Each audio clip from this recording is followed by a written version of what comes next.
Assalamualaikum warahmatullahi wabarakatuh. Bismillahirrahmanirrahim. Alhamdulillah wassalatu wassalamu ala Rasulillah Sayyidina Muhammad ibn Abdullah wa ala alihi wa sahbihi wa man tabi'ahu dahwa wala. Amma ba'd. Apa kabar anak-anakku sekalian? Mudah-mudahan kalian dalam keadaan sehat walafiat. Dan hari ini kita akan melanjutkan pelajaran fikih tentang makanan yang halal. Kalau pada pertemuan yang terdahulu kalian telah mencatat tentang materi makanan yang halal, maka hari ini Bapak akan memberikan penjelasan tentang makanan halal tersebut. Yang pertama, marilah kita cermati firman Allah di Billahi minasyaitonir rajim. Bismillahirrahmanirrahim. Ya ayyuhar rusulu kulu minat thayyibat wa'malu shalihan inni bima ta'maluna alim. Firman Allah, wahai para rasul, makanlah kamu daripada yang baik-baik, kemudian beramalah amal yang soleh. Bahwasanya aku, kata Allah, dengan apa yang engkau perbuat mengetahui. Kemudian kita cermati lagi hadis Rasulullah sallallahu alaihi wasallam. Man akalal halal ata'at jawarihuhu sya'a am aba wa man akalal haram asat jawarihuhu sya'a am aba. Barang siapa makan makanan yang halal, itu anggota tubuhnya menjadi taat kepada Allah, mudah berbuat kebaikan, mau atau tidak mau. Jadi hasilnya apabila orang makan makanan yang halal, maka dia akan mudah, ringan untuk mengerjakan perbuatan yang baik dan segala amal-amal yang soleh. Kebalikannya, barang siapa memakan makanan yang haram, itu asad jawarihuhu, maka akan berbuat yang tidak baik, berbuat buruk anggota tubuhnya, suka berbuat maksiat kepada Allah, suka berbuat sesuatu yang dilarang oleh Allah, mau atau tidak mau. Dalam hadis lain Rasulullah sallallahu alaihi wasallam bersabda, kullu lahmin nabata min suhtin fannaru aula bih. Tiap daging yang tumbuh daripada sesuatu yang haram, maksudnya kita memakan sesuatu yang haram, kemudian makanan tadi jadi tubuh kita, karena itu sumber makanan kita tumbuh dengan makanan tersebut. Nah, itu fannaru aulabi, tubuh yang tumbuh daripada makanan yang haram, maka tempatnya lebih utama adalah di dalam neraka. Nah, itu adalah sedikit kita cermati tentang firman Allah Subhanahu wa taala dan sabda Rasulullah sallallahu alaihi wasallam tentang makanan yang halal dan haram. Nah, kemudian makanan halal ini kalau kita artikan, apa sih makanan yang halal?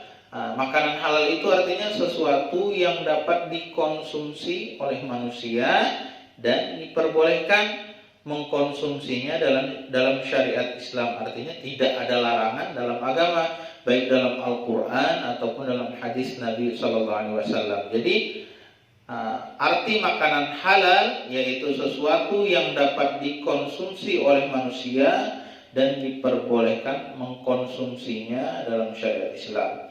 Nah, hukumnya bagaimana mengkonsumsi makanan yang halal? Jadi kita lihat dulu hukum asal dari makan itu apa sih? Hukumnya apa? Makan itu hukum asalnya adalah mubah. Mubah itu artinya boleh. Jadi kita mau makan apa enggak, itu hukumnya boleh. Tidak ada larangan dan tidak ada juga yang mewajibkan. Nah, hukum dari memakan makanan yang halal itu adalah mubah atau boleh. Tapi nanti hukum ini akan bisa berubah-ubah tergantung daripada makanan yang dimakan. Apabila makanan yang dimakan tadi haram, maka berubahlah hukum dari mubah tadi menjadi haram. Jadi hukum memakan makanan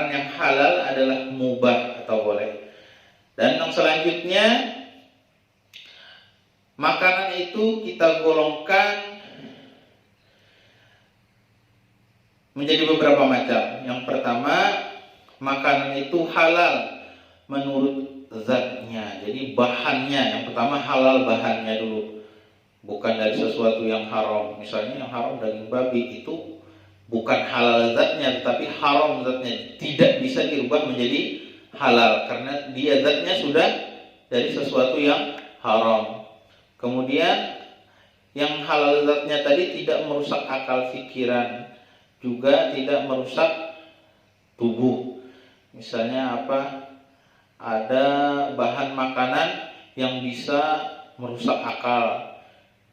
Misalnya apa? Ganja dicampur di makanan. Itu bahannya tidak halal dan bisa menyebabkan kerusakan akal pikiran karena bisa ketagihan. Kemudian halal zatnya ini juga tidak dari bahan yang najis atau yang kotor. Kemudian yang pertama tadi halal zatnya. Yang kedua, halal cara memperolehnya. Didapatkannya makanan ini dari mana? Kalau dia dari usaha, maka usahanya harus yang halal, modalnya dari yang halal juga. Dan apabila berjual beli, apabila bermuamalah, itu dengan cara yang sah menurut fikih, menurut aturan fikih. Bukan dengan hasil mencuri, bukan dengan hasil merampok, atau diperoleh dengan hasil riba. Riba itu membungakan uang. Kalian pinjam uang 1 juta, nanti mengembalikannya 1.500.000. Nah, yang 500 ini adalah namanya riba atau bunga. Yang ketiga, halal cara memprosesnya. Misalnya ada makanan halal tapi dimasak dengan sesuatu yang najis. Contohnya apa? Dengan menggunakan arak. Biasanya koki-koki di hotel itu biasanya kalau masak, ada yang suka nyala itu ya, itu koki-kokinya menggunakan arak. Nah, itu makanan yang suci bisa menjadi haram. Kenapa? Karena arak adalah sesuatu yang najis. Atau makanan cara memproses yang salah. Hewan ternak, ayam, kambing, kerbau, itu apabila tidak disembelih secara syar'i, maka hukumnya menjadi haram. Misalnya saja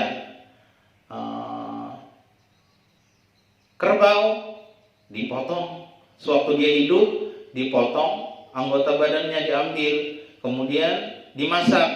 Nah, ini kan haram cara memproses makanannya. Atau ada ayam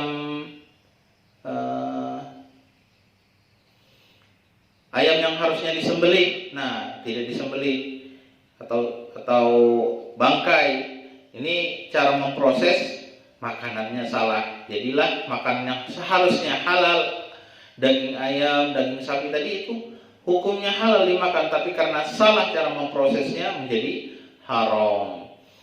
Kemudian yang terakhir, halal cara menyajikannya. Jadi cara menyajikannya juga harus diperhatikan. Kadang-kadang makanan tersebut masih tetap halal, tapi cara menyajikannya salah, dia dapat dosa. Misalnya pakai piring emas, walaupun makanannya tetap halal, tapi dia akan berdosa karena memakai piring emas. Kemudian yang selanjutnya yaitu hikmah. Hikmah dari memakan makanan yang halal. Yang pertama, orang memakan makanan halal ini akan mendapatkan kesehatan jasmani dan rohani. Karena sebagian makanan yang haram itu bisa merusak kesehatan, dan terutama untuk kesehatan rohaninya. Nah, kita perhatikan dalam sebuah hadis Rasulullah SAW bersabda daripada Imam Abu Hurairah, an Abi Hurairah radhiyallahu anhu qala Rasulullah sallallahu alaihi wasallam, Rasulullah sallallahu alaihi wasallam bersabda, Innallaha thayyibun la yaqbalu illa thayyiba. Bahwasanya Allah itu baik dan tidak menerima kecuali yang baik. Nah, ini Allah bisa kita artikan Allah cuma menerima yang baik-baik saja. Kalau tidak baik, Allah tidak halal, Allah tidak akan menerima. Misalnya kalian bersedekah dengan hasil merampok, maka itu tidak akan diterima karena Allah cuma menerima yang baik. Terus lanjutan hadisnya, wa innallaha amaral mu'minina bima amara bihil mursalin. Bahwasanya Allah menyuruh kepada orang-orang yang beriman dengan suruhan yang menyuruh dengan dia akan para rasul. Jadi para rasul disuruh begitu, orang beriman juga disuruh begitu. Apa suruhannya? Faqala ya ayyuhar rusulu kulu minat thayyibat wa'malu shaliha. Wahai para rasul, makanlah kamu daripada sesuatu yang baik, kemudian beramallah amal yang saleh. Jadi kalau kita mengikuti perintah Allah ini, maka kita akan memakan makanan yang baik, yang halal. Kemudian sebagai tanda syukur apabila kita habis makan, usahakan kita melakukan sesuatu kebaikan atau amal ibadah sebagai tanda syukur kita kepada Allah Subhanahu wa taala. Kemudian Rasulullah sallallahu alaihi wasallam melanjutkan, wa qala ta'ala ya ayyuhalladzina amanu kulu min thayyibati ma razaqnakum. Kata Rasulullah, wahai orang-orang yang beriman, makanlah kamu daripada sesuatu yang baik yang Allah berikan kepada engkau, yang kami berikan kepada engkau. Ini firman Allah dalam Al-Quran. Tsumma dzakara ar-rajul, kemudian Rasulullah menceritakan seorang laki-laki yutilus safar, melakukan perjalanan yang panjang, ash'atha aghbara. Ash'atha itu rambutnya kusut, aghbara berdebu, yamuddu yadaihi ila sama, kemudian ia menengadahkan tangannya ke langit berdoa kepada Allah, ya Rabbi ya Rabbi, dia memohon kepada Allah. Tapi wa mat'amuhu haram, tapi makanannya dari sesuatu yang haram. Wa malbasuhu haram, wa pakaiannya, wa mashrabuhu haram, minumannya haram, wa malbasuhu haram, dan pakaiannya haram, wa ghudhiya bil haram, dan tumbuh ia daripada sesuatu yang haram, fa anna yustajabu lahu, bagaimana mau dikabulkan. Jadi makanannya haram, pakaiannya haram, dan badannya tumbuh daripada makanan-makanan yang haram, maka bagaimana mau dikabulkan. Jadi salah satu syarat agar doa kita dikabulkan oleh Allah yaitu makanan, minuman, serta pakaian kita berasal daripada yang halal, bukan dari yang haram. Kemudian hikmah yang ketiga yaitu dijauhkan oleh Allah daripada api neraka. Kullu lahmin nabata min suhtin fannaru aula bih. Kata Rasulullah dalam sebuah hadis beliau, tiap daging badan yang tumbuh berasal daripada makanan yang haram, maka neraka adalah lebih utama menjadi tempatnya. Jadi seandainya kita makan makanan yang haram, maka anggota tubuh kita akan mudah mengerjakan maksiat. Apabila kita sering berbuat maksiat, otomatis nanti tempat kita adalah neraka. Dan kebalikannya, maka itu dalam hikmah yang nomor 4, makanan halal menumbuhkan perbuatan yang baik. Sebagaimana hadis yang di awal tadi kita baca, man akalal halal ata'at jawarihuhu sya'a am aba. Barang siapa makan yang halal, itu anggota tubuhnya menjadi taat, mudah beribadah kepada Allah mau atau tidak. Waman akalal haram asad jawarihu sya'a am aba. Barang siapa makan makanan yang haram, maka batang tubuhnya, anggota tubuhnya suka berbuat maksiat kepada Allah mau atau tidak. Jadi makanan sangat mempengaruhi perbuatan kita. Apabila kita makan makanan yang halal, insya Allah kita akan mudah berbuat kebaikan. Dan apabila sebaliknya kita memakan makanan yang haram, maka tubuh kita akan suka untuk berbuat maksiat kepada Allah.